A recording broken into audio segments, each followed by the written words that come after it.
welcome into another episode of Always Talking Ball. I'm Tyler Noe. Lance Barton's here. We're ready to talk some college football. The calendar's flipped to July, and we're ready, man. It's less than 8 weeks away. We got a lot of stuff to talk about tonight. We're going to go through a bunch of stuff. Real quick, top right corner of your screen, click that QR code, put your camera up there. It's the homefieldapparel.com website. Promo code ATB15 for 15% off your first order. It's right there on the screen. You got to get your gear. Season's getting ready to start, less than 8 weeks, so get your gear. You're going to want to size up a little bit too. Lance, let's just get going, man. I mean, the recruiting momentum this week is off the charts. I tweeted out that nobody is doing a better job right now in recruiting than Oregon and Dan Lanning and Kalen DeBoer in Alabama. Just this past week, Oregon has landed 4-star running back Jordan Davison, 4-star tight end Deshaun Brame, 4-star athlete Brandon Finney, and 5-star DB Dorian Brew. And just think about where Oregon's located. I know they're in the Pacific Northwest. I know they're in the Big Ten. I know they got all that Phil Knight NIL money, but man, it's really something that Dan Lanning's doing up there. I mean, we know he can recruit his butt off, but he is getting just studs, and they are just collecting depth like crazy. Yeah, man. I mean, Lanning's on an absolute heater right now. We know, like you said, he can recruit his butt off. And then when you throw in the NIL machine that is Oregon right now with that Nike money to back Dan Lanning's recruiting abilities and the staff that he's built around him that are also elite recruiters like DC Tosh Lupoy, it's just it's one week after another, month after another. Oregon's in the news doing something in recruiting, whether it be from the high school ranks, like the 4 guys you just went through that they got just this past week. I mean, the Davidson kid, Jordan Davison, running back, he's from Mater Dei, powerhouse Mater Dei out of California. But we also saw, what Dan Lanning was able to do in the transfer portal this last year, landing guys out of the portal. So I mean, it doesn't look like that Oregon's going anywhere anytime soon right now. And they've got a lot of momentum right now this offseason with recruiting, with the roster that they've got. I mean, all of your little preseason rankings that you see coming out right now. I mean, Oregon's preseason number 3. They're somewhere between 3 and 6 in just about every single power ranking, power rating, ranking, all these different magazines that are coming out now here in magazine season. The Ducks and Dan Lanning are rolling this offseason. We'll see if they can translate that into wins this year because, as we know, Lanning and Oregon, now they were obviously really good last year, 1 game away from Pac-12 champs. But in the bigger games so far and all the biggest games that Dan Lanning has coached in, they haven't gotten it done. But we'll see this year, first year going into the Big Ten, if they can get it done. I know we're both and everybody's excited for that game when the Buckeyes come to town to Eugene in October. That's going to be must-see TV. Yeah. And your boys down south, man, down in Tuscaloosa. We talked about it last time. Fall Saban is at it again, man. Yeah, we talked about it last time. The question wasn't really, can DeBoer recruit, but can he, hang with the big boys in the SEC, and can he recruit the South? He's definitely doing it, man. He's got 4-star linebacker Dawson Merritt and then 5-star defensive back Dejon Lee, who came on just this past week. And we both know Courtney Morgan had a ton to do with those guys. Yeah, man. I mean, right now, the tandem of DeBoer and the Crimson Tide's general manager, Courtney Morgan, are just cleaning house in recruiting. Like I said, it's some people – honestly, I think everybody is a little surprised at how well they're recruiting. A lot of people thought that he would be able to recruit, and there's a lot that thought that he wouldn't be able to recruit. But even the ones that thought he would be doing a good job in recruiting right now, and this staff that would do a good job – dude, they are on a crazy heater right now. They're ranked number 2 in the country right now in recruiting rankings. On3 has and 247 has them both. It has Alabama at number 2.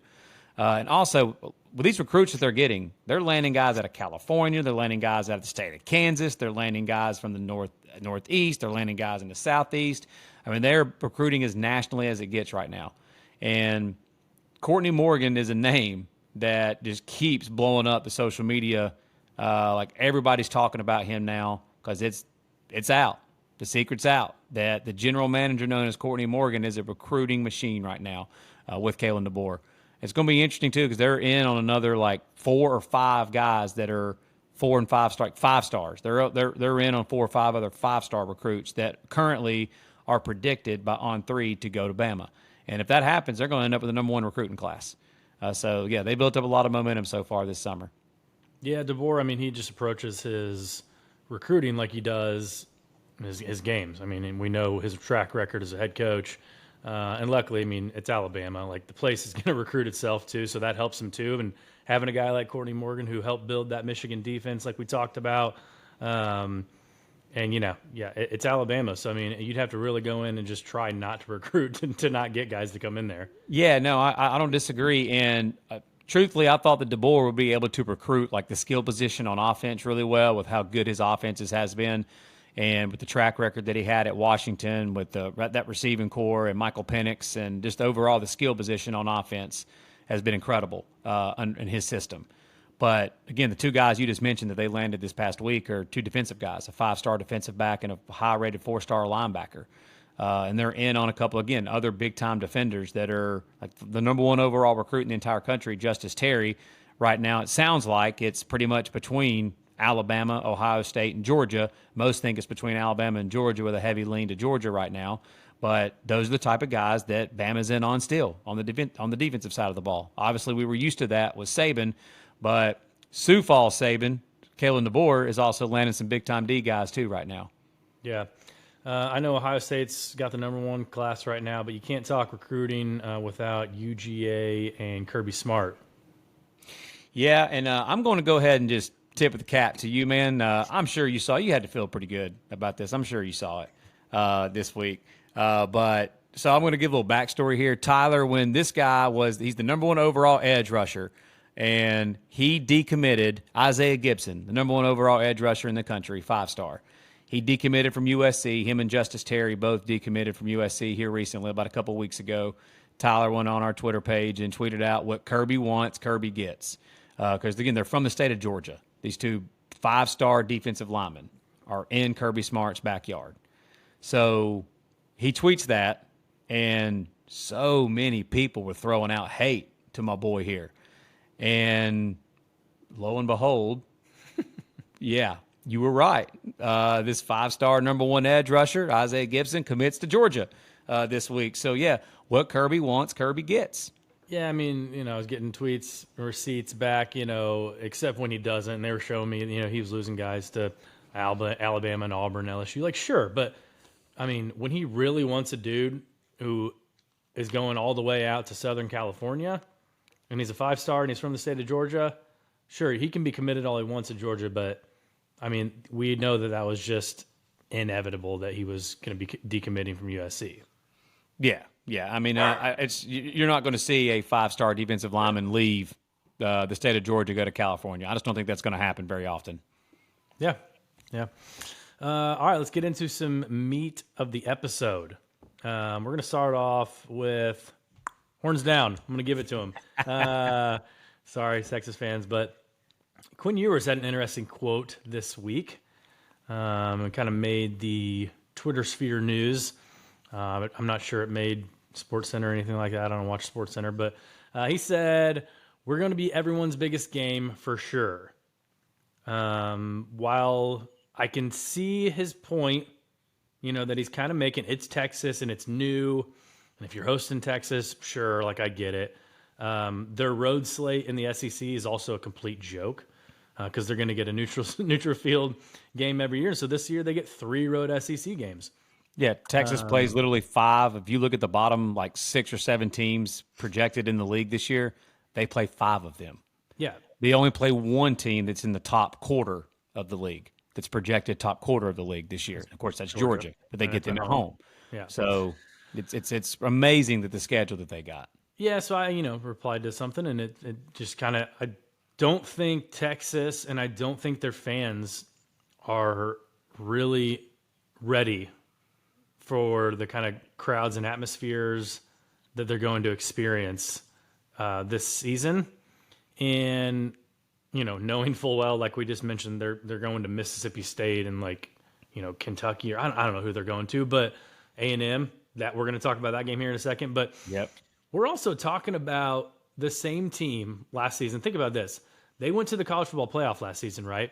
Mm-hmm. But this is the same team that struggled with Houston, Kansas State, and TCU down the stretch last year. Iowa State. Yeah, they won that Kansas State game by 3 at home. They won against TCU at home. They struggled against Houston. I know that Quinn Ewers wasn't playing. Malik Murphy played that game. But, I mean, they won the game by 7 on the road against a really not good Houston team. So it's not inconceivable to think, while they're going to be a preseason top 5 team probably, they could go to Mississippi State. And those cowbells could mess with them a little bit. Yeah, it's just like you just said, the games where they would kind of mess around and that they're not playing well in, like they had last year, and that's happened quite a bit under Sark. That's happened a few times. That's you can't do that in SEC road games, and you can't do that in the Southeastern Conference. You just can't. As far as his quote is concerned, I mean he's probably not wrong, to be honest with you, just because of everything you just said. The fact that it's the first year in the conference.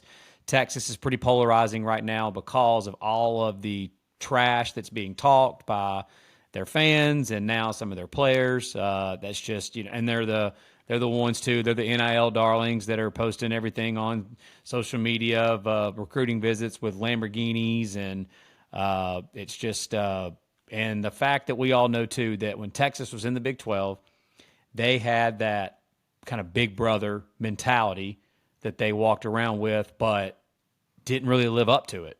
I mean, I think they've won. Last year was their first conference championship in like over a decade in the Big 12.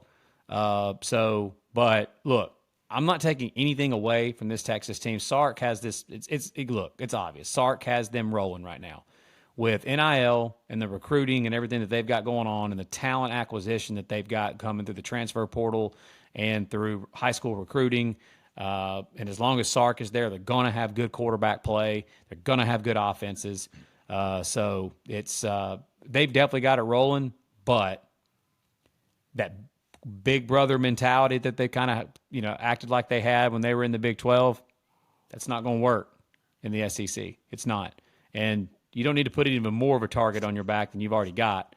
But yeah, it'll be interesting. But again, it's just a shame that the schedule that they got dealt of the 8 or 9 teams in the SEC that I personally think legitimately have a chance to make the SEC championship. I didn't say win, but to make the SEC championship game. Texas has probably the second easiest or the easiest of all of those teams schedule-wise. Missouri might be the other. Missouri might be the easiest of all of those teams. But Texas has the second easiest or the easiest of the 8 or 9 teams. And it's just remarkable how that worked out. Yeah, they get 4 road games all season. One of them's at Michigan, week 2, so that'll be tough. But then they get at Mississippi State, at Arkansas, and then both bottom of the league, and then at A&M. And let's talk about that game, man. I mean, Ooh. I know it's 5 months away from today, but just how about the baseball? The baseball teams added spice to the football rivalry, man. Yeah, Schloss. Really, I mean, in my opinion, scumbag move. And he just made it worse by the press conference 12 hours before that. If he just wouldn't have said anything and dodged the question, it would have been probably not as bad. But he went in on a reporter for doing his job and, said he moved his family to, from Fort Worth, moved away from his family like they were homeless or something. Like he left his family like in a port. Like, come on. And then you're taking the job, 12 hours after you just lost the College World Series. And just overall as a whole, the amped up A&M Texas rivalry, that just added on to it. And so it's 100% one of the most thought about, talked about. I'm so excited for that game. And it's at the very end of the season, obviously, but I can't wait to watch that game. I kind of wish it was on, Thanksgiving night, like how it used to be sometimes, maybe Friday night, but it's on Saturday. But man, they haven't played since 2011. Yeah, 2000, which is a joke, man. I can't believe those two teams haven't locked up since 2011. So it's gonna be 13 years of just pent up anger and aggression. Yeah, it kind of reminded me when some of the arguments we were going back and forth with some of the Texas fans on Twitter the last few days. One of their biggest arguments was talking about some of the teams that they know that they're just going to be able to beat up on because they're not very good. And one of those teams they mentioned was Arkansas. And yeah, I know Arkansas this year may not be very good, but Texas, the last time that they hit, of course, they won at Bama last year, but the previous time they went on an SEC road game was when they went to Arkansas a few years ago and got just blistered.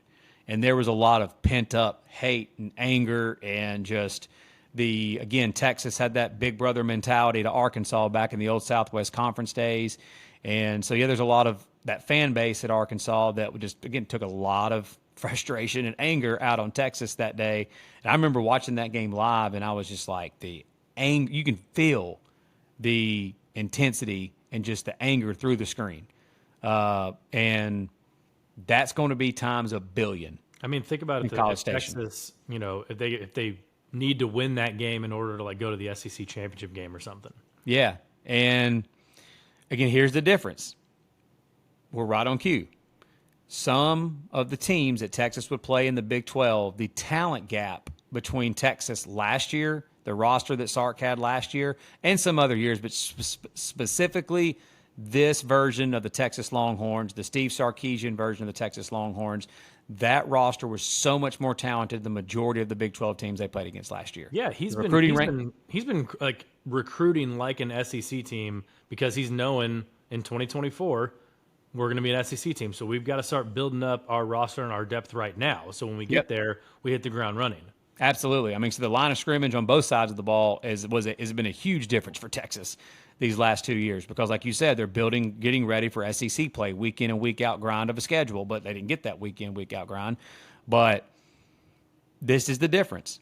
Texas A&M, roster-wise, is not far at all behind Texas. They're not. Like Texas A&M has former five-star players on that defense. Connor Wigman, former five-star quarterback. Like Texas A&M is going to be really freaking good this year and legit. So that Texas A&M Texas game, like you just said, we could be sitting here at the end of the year and it's a 9-2 Aggie team trying to get to 10-2 or something like that. And Texas is sitting there, whatever, like 1 loss, 2 losses, heck, maybe no loss, who knows, with a lot riding on that game in College Station. That is going to be must-see TV. It's a shame, again, we got to wait all season for it, but there'll be plenty of football right before we can get to that, man. Yeah. All right, let's talk about something you wanted to talk about, and you've been itching to talk about it for a while now. Just some of the teams in each conference that might be overlooked, some of the teams that nobody's talking about going into the season as of now. Still got 8 weeks to go, 7.5 weeks to go, so maybe we'll get there. But a lot of these teams are either flying under the radar because, they had poor seasons last year, or maybe they just, for whatever reason, they're flying under the radar and just they're not being talked about as being true contenders actually winning their conference. Yeah, I mean, so again, we've talked about this new 12-team playoff. You've got teams that if you can get to 10 wins in the Power Four, in the Core Four conferences, you've got a legit chance to make the playoffs. And obviously, if you win your conference, you can get in. And obviously, this offseason, your bigger brands get talked about a lot more. Like everybody's talking about the Ohio State, Georgia, Oregon, Texas, Bama, etc. But there's some teams in these Core Four conferences that just we listen to a lot of shows. We watch and listen to podcasts. Like we love college football. We read these magazines, and it's pretty remarkable how often none of these teams hardly get talked about. But we're going to start in the ACC. And why not start with the team that played for the ACC championship game last year? Louisville. Jeff Brom and Louisville. Played for the ACC championship game last year and won 10 games. And I haven't heard hardly anybody mentioning them at all this offseason. And then I go look at it as well and try to look into the numbers. They're plus 275 to make the ACC championship game. To give you a reference point, Florida State is minus 125. Now, these odds are from, some are from FanDuel, some are from DraftKings. But looking at the betting odds, Louisville is plus 275. Florida State is minus 125 to make the ACC championship game. That's who played for the ACC championship last year. That is a dramatic difference in odds between those two teams. And, I mean, Louisville's toughest conference games, they don't play Florida State, for one. They don't play NC State. They don't play Virginia Tech. They're at Clemson. And then other than that, they get Miami at home. they get SMU at home, and they get Georgia Tech at home. That's their toughest conference games. Is Georgia Tech, SMU, Miami, all three at home, and then at Clemson. So let's just say they split those. That's another, 10-win season, or only 2-loss ACC season. Who knows what happens? Or like last year, they made it the ACC championship game, and this team this year, offensively, which Jeff Brom's obviously known for. Tyler, would you rather have Tyler Shuck or Jack Plummer? A healthy Tyler Shuck would be helpful. A healthy Tyler Shuck. That's a key word there. Healthy. But Tyler Shuck, he's a 7th-year guy. Yeah, he's a former 4-star, top 10 quarterback in the country out of high school. Went to Oregon, then transferred to Texas Tech, and then now, of course, he transferred to Louisville. This is the most talented quarterback, recruiting ranking-wise, that Jeff Brom's ever coached in his head coaching career. At Purdue, and now here at Louisville. And, the weapons that they've got, too, significantly better than what he's like. So we know he had Rondell Moore and David Bell at Purdue. We saw what he was able to do with those offenses. What Jeff Brom was able to do with those two guys. Now he's got Colin Lacey, who transferred from South Alabama, who I've got it here. He had over 1,300 yards receiving last year at almost 15 yards per catch. One of the top receiving transfers in the transfer portal. And Ja'Cory Brooks was a transfer from Alabama that was a former 5-star, number 2 overall receiver in the country out of IMG, out of high school. He had played quite a bit in Tuscaloosa. He just didn't play much last year. But he played as a true freshman in the college football playoffs for Alabama, started as a sophomore, and then was in and out of the lineup last year as a junior. He's legit. And then they have a running back transfer from Miami and Donald Chaney, who was a top 5 running back out of high school. So overall, the skill position for Jeff Brom is better than it was last year, the team that played for the ACC championship game last year. So, Louisville's plus 650 to win the ACC. Florida State's plus 290. That's a pretty drastic difference between those teams. What's your thoughts on Louisville and far as kind of being a little under the radar this year going to the ACC? Yeah, you know me. I'm a metrics guy, so I always go to our boy, kfordratings.com, check out Kelly Ford's ratings. And so he's got them power ranked 21st in the country, so they're fringe top 25 team. Same with the next team we're going to talk about in the ACC. He's got a metric on his site. It gives you the greatest percent chance to win at least 10 regular season games based on his ratings. Louisville's got a 15% chance to win 10 regular season games, which is pretty solid. And considering their schedule, like you said, Jeff Brom has done more with less. I think he did more with less last year. If we're talking about, I know they had talented skill positions like Jawar Jordan. They struck lightning in a bottle when they got Notre Dame when they did, and that. So I don't mean to cut you off, but I gotta say this: they're not as polarizing, obviously, as Colorado, but for all of the talk that Colorado got for all of those transfers they brought in, just completely flipping that roster, Louisville was right there with Colorado for the amount of roster flipping that Jeff Brom did with the amount of transfers that he brought in last year. And look what he did with it. Won 10 games and played for the ACC championship game. So, like you said, he's got more stability this year and a better roster now. Yeah.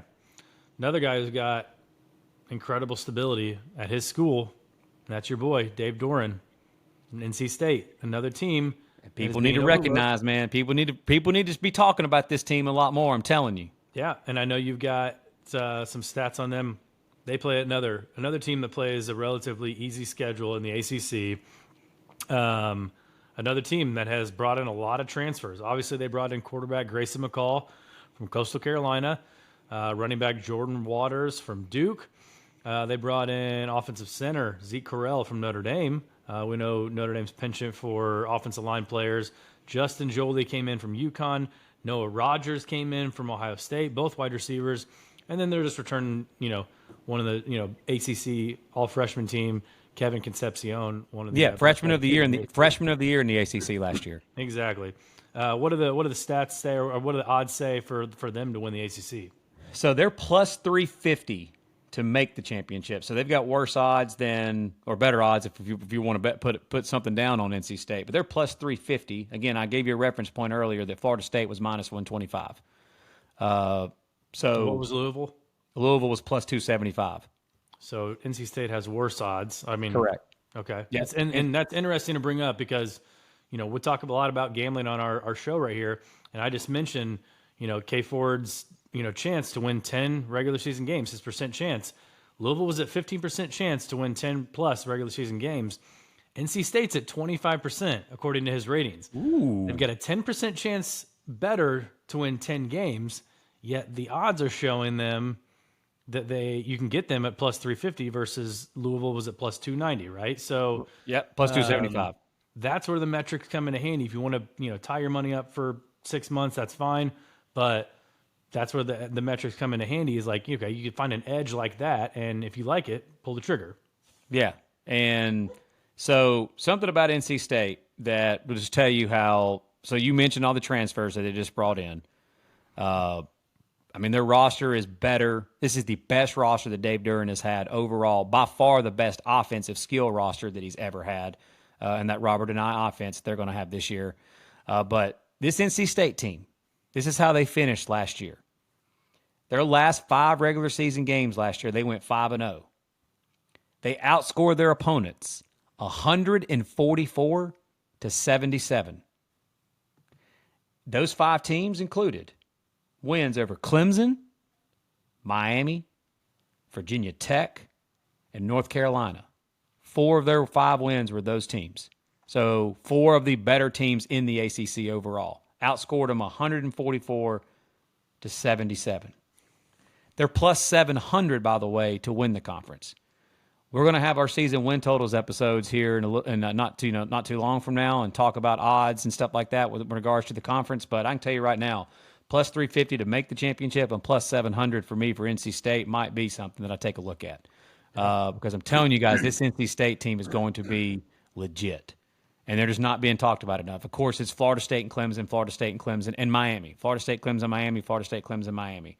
And NC State, out of any of the contenders to actually be able to play for the ACC championship game or make the ACC title game, NC State has the easiest schedule of all of those teams in ACC play.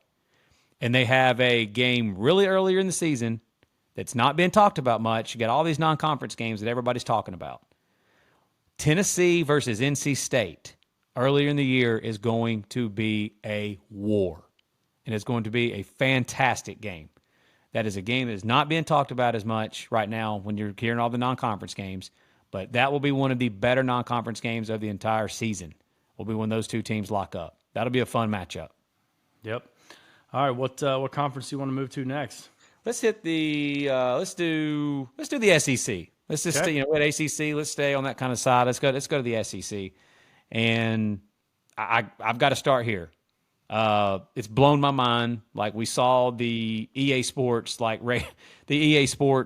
power ratings episode. Power ratings got released the other day, and it got my mind thinking. I started looking up a lot of others. So Mizzou, Mizzou, who won 11 games last year, won the Cotton Bowl against Ohio State, and returned virtually their entire offense, other than running back Cody Schrader, which they replaced him with 2 really good tailbacks in the transfer portal, and Marcus Carroll from Georgia State, who had over 1,400 yards rushing, and Nate Noel, who's a senior veteran tailback from Appalachian State, who's averaged over 5 yards per carry in his career at Appalachian State. So they might be actually overall better in that running back room than they were last year. They bring back arguably one of the 5 best receiving corps in the entire country, and probably the best the best receiver going into this season on all your draft boards and everything else. Luther Burden is listed as the number 1 overall receiver. He'll be for sure no doubt unanimous first team All-American. And then Theo Weiss and Mookie Cooper, all 3 of them, all 3 starters from last year are back from a top 30 offense. Quarterback Brady Cook's back. Again, this offense is going to be insane. And we alluded to it a minute ago, they have the easiest schedule of any contender in the SEC. And when I say contender, I'm not sure that Missouri can win the conference, but they can make the SEC championship game. They can, especially with their schedule. And they're going to be a college football playoff contender. But again, when you look at some of this is going to blow your mind. They're plus 1,400 to win the SEC. Plus 1,400. Yikes. Guys, they don't play Georgia. They don't play Texas. They don't play Tennessee. They don't play LSU. And they don't play Ole Miss. That's 5 of the top 6 or 7 teams in the SEC going into this season. They don't play any of those teams. Like, their toughest game by far is when they go to Bama. And so I think, and they play I think they host Texas A&M. They host Texas A&M, or maybe they go to Texas A&M, I'm not sure. And they play Oklahoma at home. So you're looking at a Mizzou team that can win 10 games this year. And dude, they really don't get the respect. They just don't. It's like some team, for whatever reason, when people talk about SEC football right now, like, they just don't take them serious, it seems like. And I don't really get it. I don't understand. Like, even majority of the way through the season last year, nobody was talking about Mizzou until it was a game they lost when people started really talking about them nationally. When they went to Athens and went to Georgia and put up a dogfight, no pun intended, against Georgia in Athens. And then they really got everybody's attention when they beat the brakes off of Tennessee in Columbia. Yeah. So, again, defensively, I'm not sure what this Mizzou team's going to be like this year, losing their stud defensive coordinator, Blake Baker, to LSU. But again, that guy's a stud. They brought in a new defensive coordinator, Corey Batoon, from South Alabama. So they brought in. So I don't really know much about him. We'll see. I know he's from that Kane Womack, who's a new Alabama defensive coordinator style of defense. That swarm defense is what they call it. But, I mean, right now, man, Mizzou's got it rolling, though. Got those new stadium upgrades, all this NIL money that they're pumping in. They're recruiting at a high level. They're bringing in guys in the transfer portal. So, I mean, what are your thoughts on Mizzou this year? Yeah, you touched on the roster, too. And, again, almost a 50-50 chance to win 10 games in the regular season. 43% chance right now, which is 4th in the SEC. So if you're looking at odds for them to just make the SEC championship game because of the path they have, it's pretty solid. I mean, anytime you have a redshirt senior at quarterback who's proven, he's done it, he's played the games, he's played in the road environments in the SEC. He went to Athens. I mean, you already mentioned that last year. He's got the guys to throw to. He's got the dudes to hand off to. They got a couple guys on the offensive line. Caden Green from Oklahoma. They got him coming in. The defense is a big question mark. I think they got players over there. They've got Toriano Pride coming over from Clemson, DB. But Blake Baker is a big loss. But I think Drink, I'm not going to say he's kind of earned, the respect yet of like getting a pass on or automatically hiring someone awesome. But he's starting to get some respect in the coaching ranks. No doubt about it. With the Kirby Moore hire that he made last year on offense, I mean, Missouri went from they were a top 30 overall offense last year in about every major statistical category, and the year before that they were not. The previous 2 years they really struggled on the offensive side of the ball. Yeah, and so it really just comes down to the defense for them. Yeah. And I'm just I don't think that Missouri is I don't think they're one of the 3 or 4 best teams in the SEC, but their schedule, which matters more than ever now because of the no divisions anymore.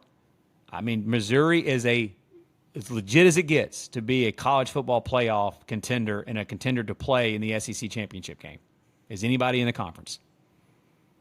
So Missouri makes the SEC championship game at 10-2, playing Alabama, Georgia, Texas, any of them. Mm-hmm. And they lose, 2 touchdowns, 14 points, 14 points, right? And they're 10-3, but they made the SEC championship game. Like, what do you do with them? Do you leave them out of the playoff? No.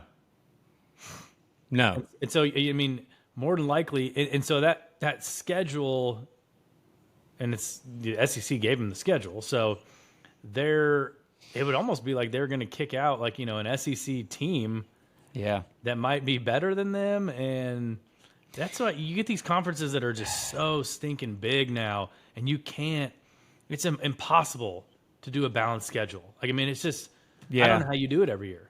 Yeah, I mean, that's a good point, man. It really would depend on who they're paired against because of the whole strength. You're right, because of the whole strength of schedule factor. I just automatically was just like, if they're in the SEC championship game, they freaking deserve to be in the playoffs, and probably they would still get in. But you're right, there could be a situation where, I mean, I know like Alabama plays. We all know, can kind of guess and project what the preseason rankings are going to look like and stuff. I mean, right now Alabama's going to have, like, we already know Vegas odds.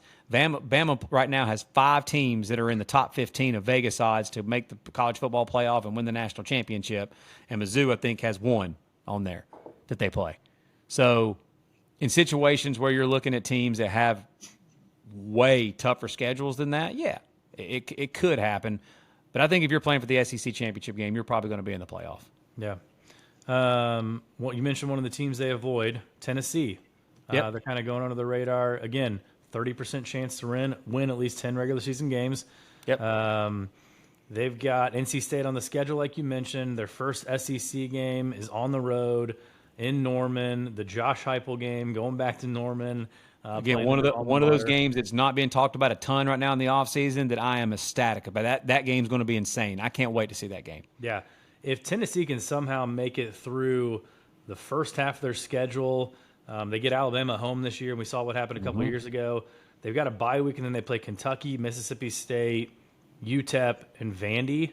Yep. Notice I only mentioned 4 games. Sandwiched in between those games is a road date to Athens, which will be a tough one, but it's a pretty easy, I mean, albeit with Georgia, pretty easy coming home the stretch part of the schedule for Tennessee. But again, wide receivers. They've got one of the best wide receiving core in the country.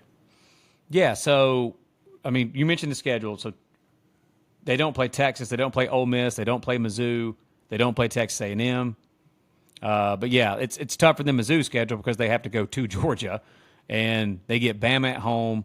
Like I said, the non-conference game against NC State. So, again, a little bit tougher there. But, I mean, they right now are plus 600 to make the championship game, plus 600.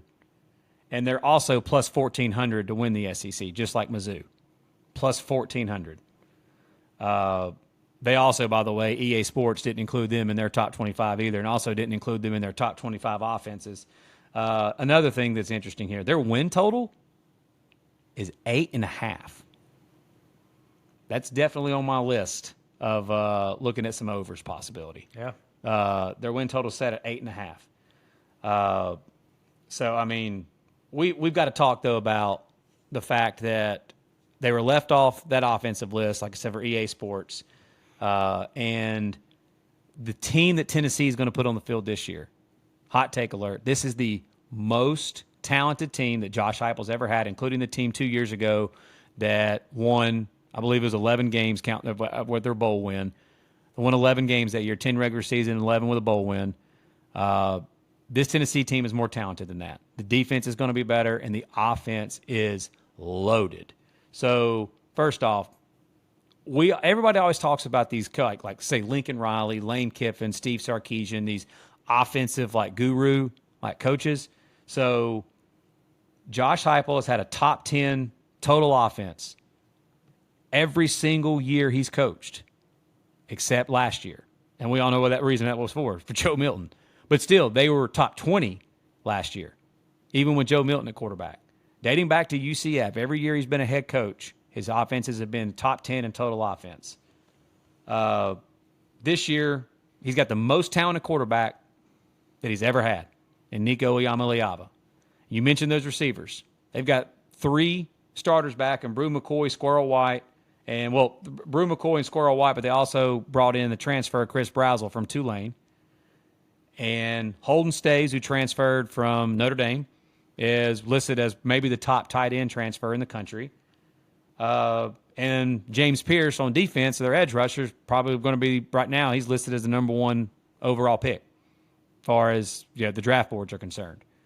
So, I mean, last year they were 19th in total offense and 22nd in scoring defense. They bring back a lot of guys on that offense, offensive line, skill position, and everything. So I'm and I alluded to this our last episode.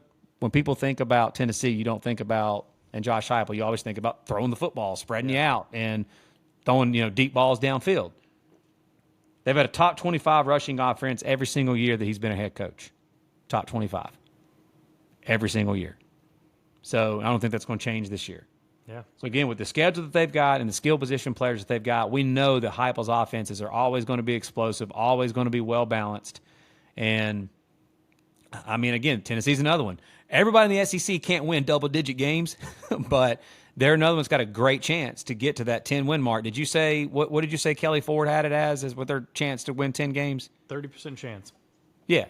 So it's the Vols are going to be a contender to make the SEC championship game, are going to be a contender for the college football playoff. Yeah. All these conferences, we're going to give you a couple teams, but it's the SEC, and it just means more. So we're going to give you a third team for the SEC, and that is the Texas A&M Aggies. 22% chance to win 10-plus regular season games, which kind of came as a shock to me because obviously we know they open up with Notre Dame. Their third game of the year is in the Swamp at Florida, and no matter how good or bad Florida is, like it's a tough place to play. Yeah, they're a problem in the Swamp. Yeah. They got LSU at home, which you'd rather almost have that at LSU so you kind of, know you're up against it. They got at Auburn, and that's going to be a tough one. I got to stop you there. You don't ever want your game to be at LSU. You can't. Well, I'm saying that because, LSU coming to town, it's a tough game. You're at LSU. I mean, I'm not saying you just chalk it up as a loss, but it's just close. It's a little tougher. But the game before they play their hated rival, the Texas Longhorns, they got to go to Auburn, and they're not going to be thinking about the Tigers probably unless they're in contention. And so it's a tough schedule, and it's surprising me that he's got them at a 22% chance to win 10 regular season games. Yeah, but they don't get Georgia, they don't get Bama, no Ole Miss, no Tennessee. They don't play all four of those teams in SEC play. Mm-hmm. They're plus 550 to make the SEC championship game, and they're plus 1,800 to win it. Yeah, I just think Mike Elko, heck of a coach, right? But yeah, man, it's just tough for a first-year coach in any situation really to come in and win 10 games like that. It is, but one thing that Jimbo always did, he didn't coach well, but he could recruit his butt off. Yeah. And I know that they lost some guys in the portal, but they've still got plenty of five-star talent on that roster, plenty of it.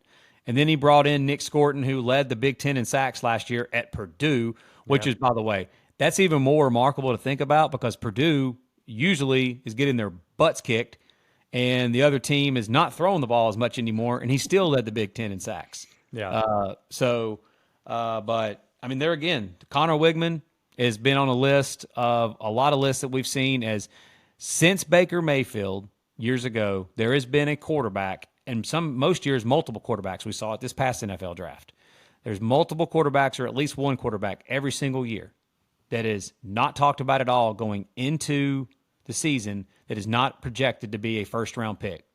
I mean, Joe Burrow was not even projected to be anywhere near the first round. And he goes first round, obviously number one overall. And so we saw that Baker Mayfield. Kyler Murray was the same thing at Oklahoma. So we've seen it many times. And I think, hot take alert again, I think Connor Wigman could be that guy this year. I'm not saying number one overall, but I'm saying he could be the guy that could be being a first-round pick if he plays his way into that this year, if he could stay healthy. The first 3.5 games last year, the dude threw for like 900 yards and like 8 touchdowns and was on fire. And then he got injured. So the year before that, when he came in as a true freshman, he beat LSU. The LSU team, Brian Kelly's LSU team that went to the SEC championship game that year, they lost their last game of the year at Texas A&M, and Connor Wigman was the quarterback in that game for the Aggies. They turned him loose then to try to get him ready for the next year, and we saw what kind of player he was then. And so he's got weapons around him. He's got 3 good receivers coming back, led by Musa Muhammad. You've got 2 former very highly rated running backs, and Reuben Owens and Daniels, I think is his last name. Yeah, Daniels. They're both really good at running back. Oh, sorry, Le'Veon Moss. And one of the best D-lines in the country. So I think Texas A&M could be another one. We're sitting there possibly like if they beat the game that you're going to if they somehow beat Notre Dame week 1, which again is a game that Vegas already has that line like really close, they're another one that could somehow get to that 10-win mark with their schedule. So they're just another one that I thought of that's just not being talked about enough this offseason as far as a team that could make a run and make a push to possibly make this 12-team playoff. Yep, I'll be in College Station in 2 months, and make sure you're following again on all of our socials because I'll be posting some stuff from Kyle Field on Instagram and other media outlets. So, but that's it for the SEC. Let's move on to the Big 12. Everyone's talking about Utah. Everyone's talking about Kansas State. They're even talking about Kansas football, right? Arizona, talk of the town. They're even talking about Iowa State, Matt Campbell. And they're not talking about our boy, Mike Gundy from Oklahoma State. Let's talk about America's Conference, our favorite conference, the Big 12, and the Oklahoma State Cowboys. Coming in to 2024 season, last year was just disrespectful with that 6.5 win total. They bumped it up 1 this year, I think, to 7.5 maybe. Yeah, win total of 7.5. Let me just go ahead right now and tell you the disrespect, man, because that's what you're talking about now. Is this the disrespect that they have for Mike Gundy in Oklahoma State?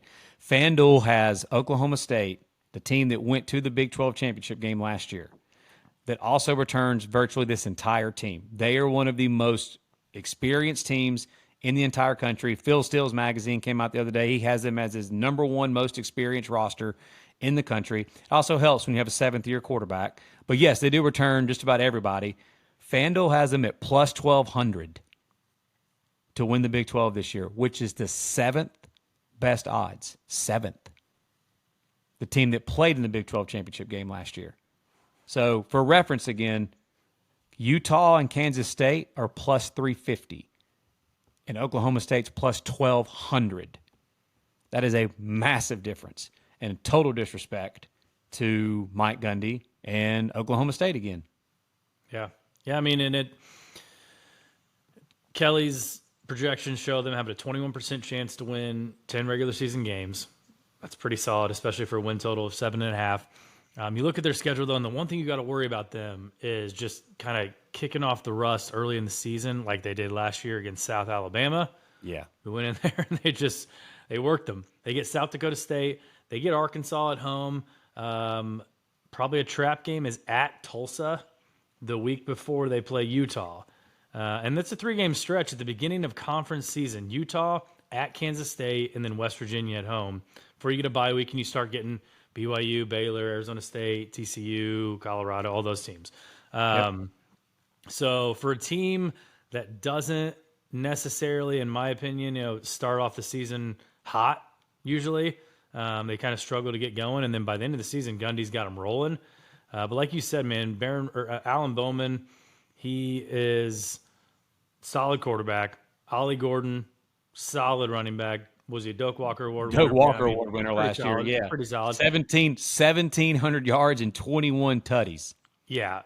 They're going to be solid. I mean, it's Gundy. He's a man. He is, yeah. He's a man.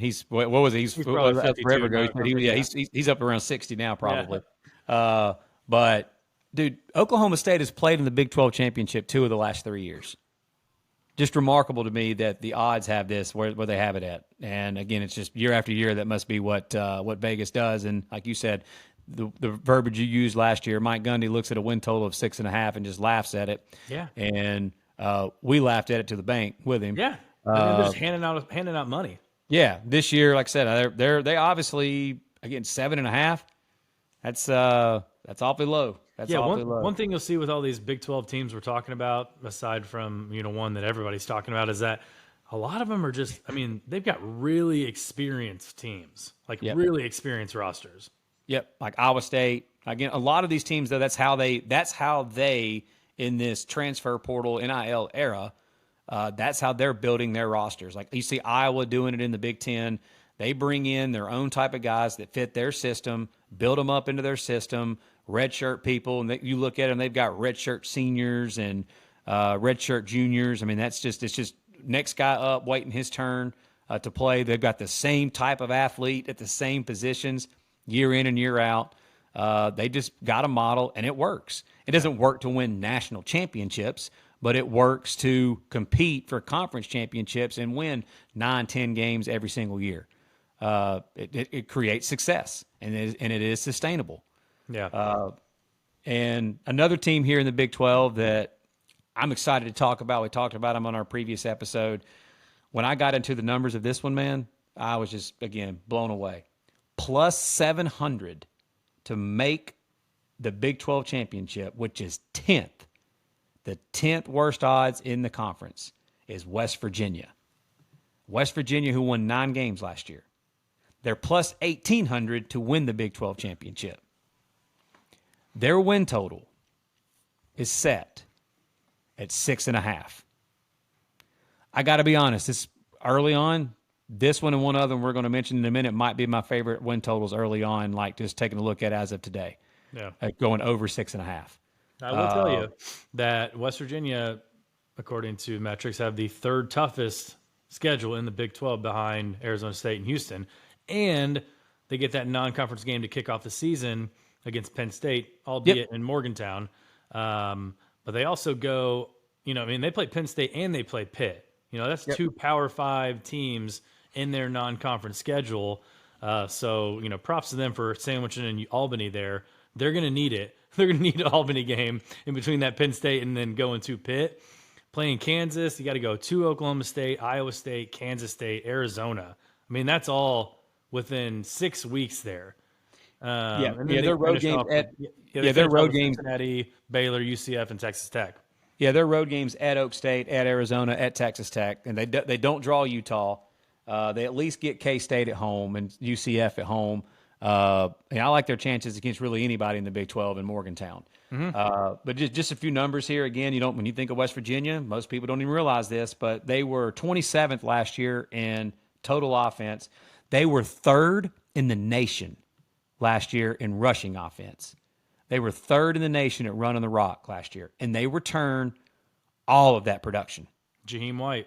Yeah, they returned all of that production.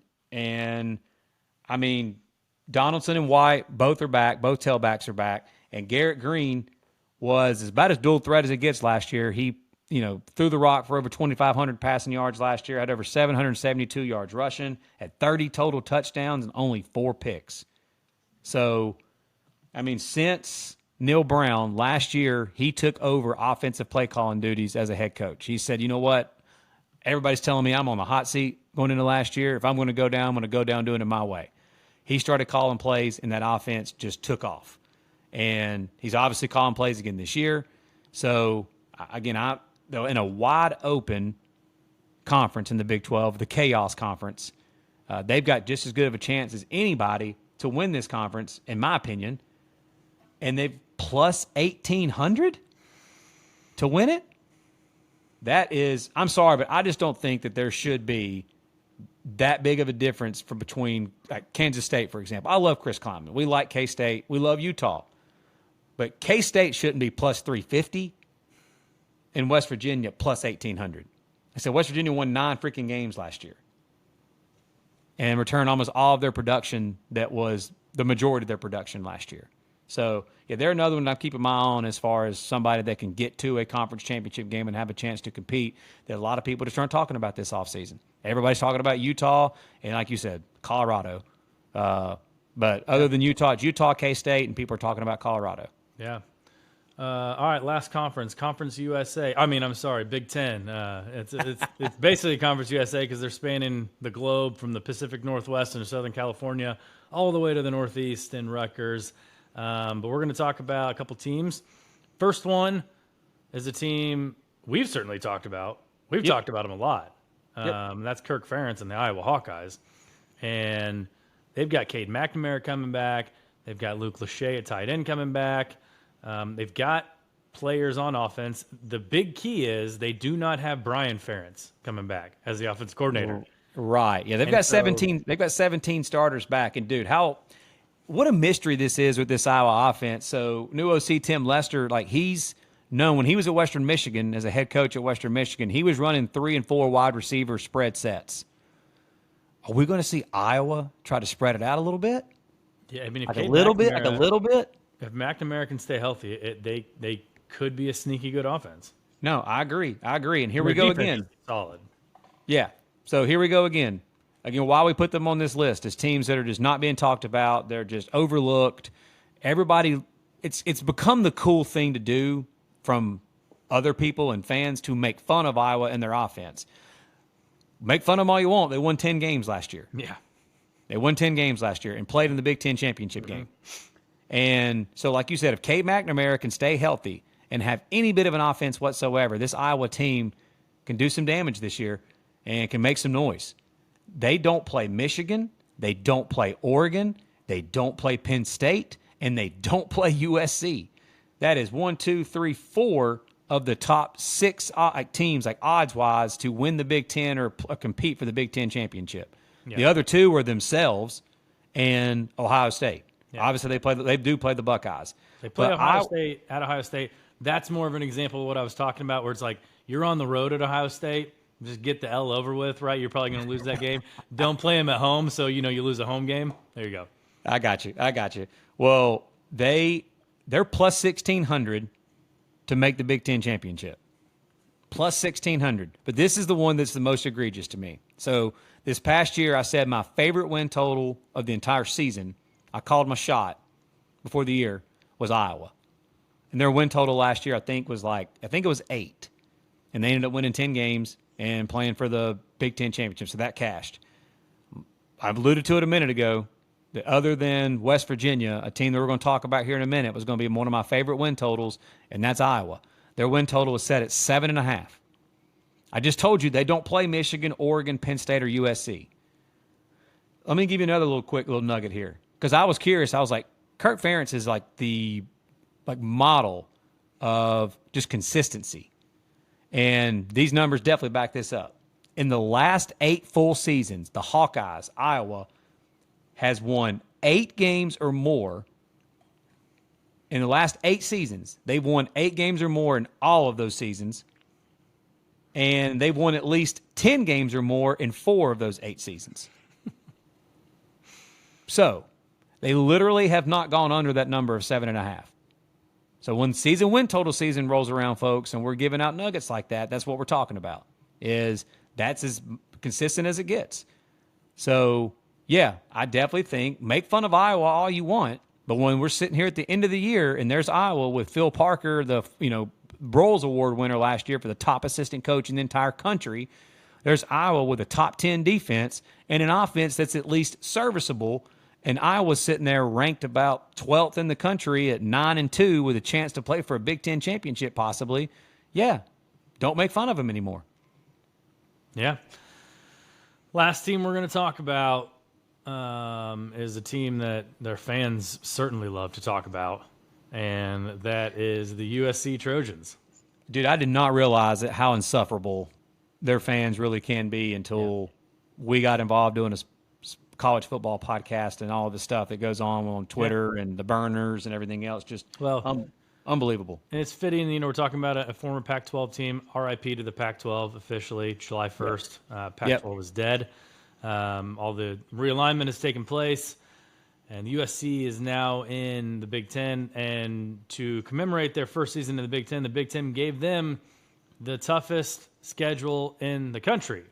Now they did the opposite of what the SEC did with Texas. Yeah, and they didn't help themselves any by their non-conference games being against LSU and Notre Dame. Okay, so 2 top 12 teams there. Lincoln tried to get out of that with LSU, but I mean, okay, so they're on this list, and it's weird that USC, like Southern Cal, the Trojans, and they're coached by Lincoln Riley, that the polarizing, like they just, former Heisman Trophy winner Caleb Williams, number 1 overall pick, Caleb Williams, Lincoln Riley with all the Heisman Trophy winning, number 1 overall pick quarterbacks that he's had, that we've got USC on this list of teams that aren't being talked about that much and are kind of flying a little under the radar this offseason. And their win total is set at 7. USC win total set at 7. I told you I got the Phil Steele magazine today. Phil Steele's got him a preseason 25th. And again, here's another one. Lincoln Riley. And every single year that he's been a head coach, he's won he's had double-digit wins every single year except last year.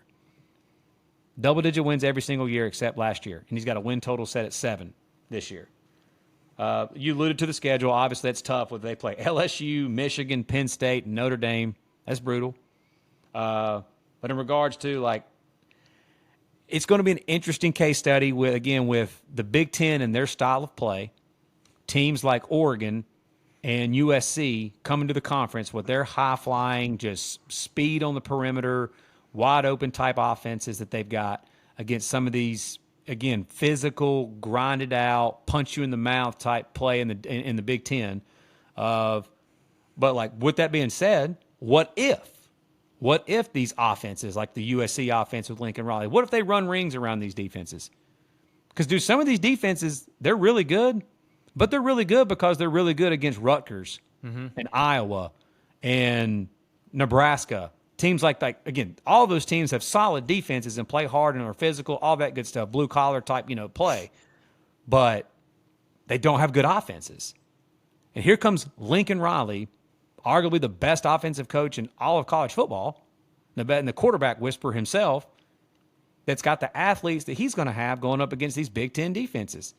And, I mean, I know what we talked about in our last episode, but everybody acts like because of Miller Moss, like, who's this guy?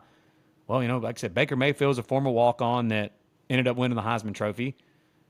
I mean, he's had quarterbacks that weren't successful before they got to him, and they became really successful. Every quarterback he's touched has turned into an extreme success story.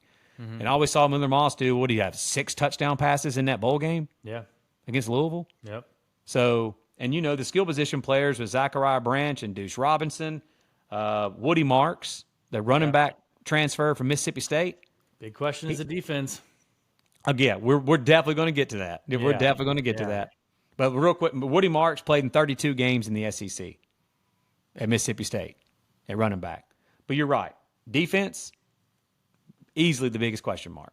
And I actually do think they got nowhere to go but up. But the staff that they hired, I do think, will just have the defense, kind of like LSU. I don't think LSU is going to be just really good on defense this year. They've got to overhaul that overall, like that side of the ball roster wise. But just because of the coaching staff hires in itself, it's going to be better.